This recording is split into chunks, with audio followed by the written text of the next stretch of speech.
নমস্কার বন্ধুরা, ব্রততিস কিচেনে আপনাদের সকলকে অনেক অনেক স্বাগত। আজকে আমার রেসিপি হলো চিড়ের ক্ষীর। তো চলুন বন্ধুরা দেখে নেই এই সুস্বাদু ক্ষীরটা আমি কিভাবে তৈরি করলাম। চিড়ের ক্ষীর তৈরির জন্য আমি এখানে এক বাটি, এই বাটির পরিমাণ করে চিড়ে নিয়ে নিয়েছি। এখানে আমি নিয়ে নিয়েছি এক বাটি চিনি, এই বাটির পরিমাপ করে। এখানে আমি নিয়ে নিয়েছি বড় চামচের 4 চামচ ঘি,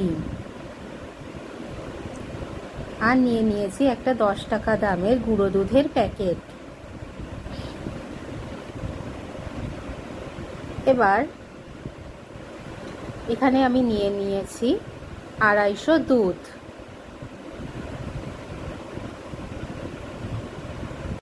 এখানে আমি নিয়ে নিয়েছি সামান্য কাজু আর কিশমিশ, এগুলো আমি ক্ষীরের মধ্যে ব্যবহার করব।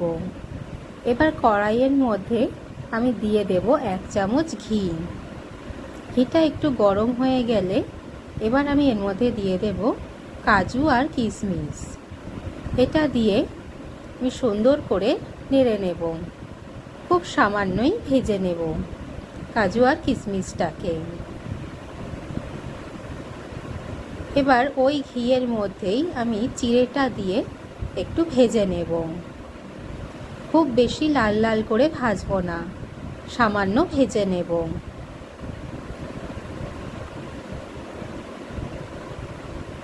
আর এই সময় আঁচটা কিন্তু একদম লোতে রাখতে হবে, তা না হলে চিড়েটা কিন্তু পুড়ে যেতে পারে।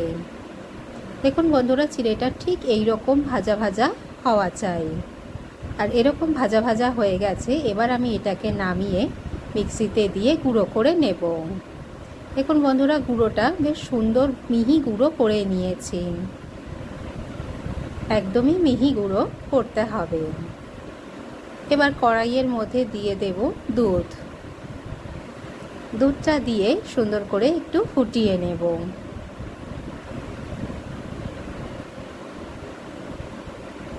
দেখুন বন্ধুরা, দুধটা একটু ফুটে গেছে আর আঁচটা কিন্তু একদম লোতেই আছে। এবার দিয়ে দিলাম চিনি। চিনিটা দিয়ে সুন্দর করে নেড়ে দেব আর কিছুক্ষণ ফুটতে দেব। এবার এর মধ্যে দিয়ে দেব চিড়ের গুঁড়োটা, দিয়ে ভালো করে নাড়তে থাকব যাতে এটা সুন্দরভাবে মিশে যায়। দেখুন এটা সুন্দরভাবে মিশে গেছে। এবার আমি এর মধ্যে দিয়ে দেব গুঁড়ো দুধ। গুঁড়ো দুধটা দিয়েও সুন্দর করে নেড়ে নেব। দেখুন বেশ সুন্দর করে নেড়ে নিয়েছি আর দিয়ে দিয়েছি এর মধ্যে সামান্য একটু জল। এটা দিয়ে খুব ভালো করে এটা নেড়ে দেব।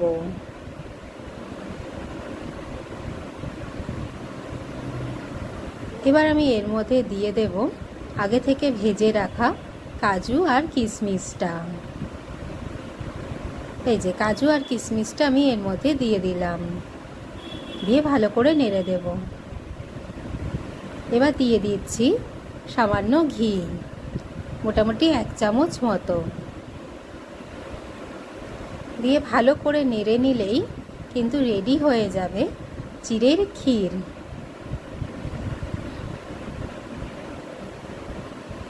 তাহলে দেখলেন তো বন্ধুরা, কত সহজে তৈরি হয়ে গেল চিড়ের ক্ষীর।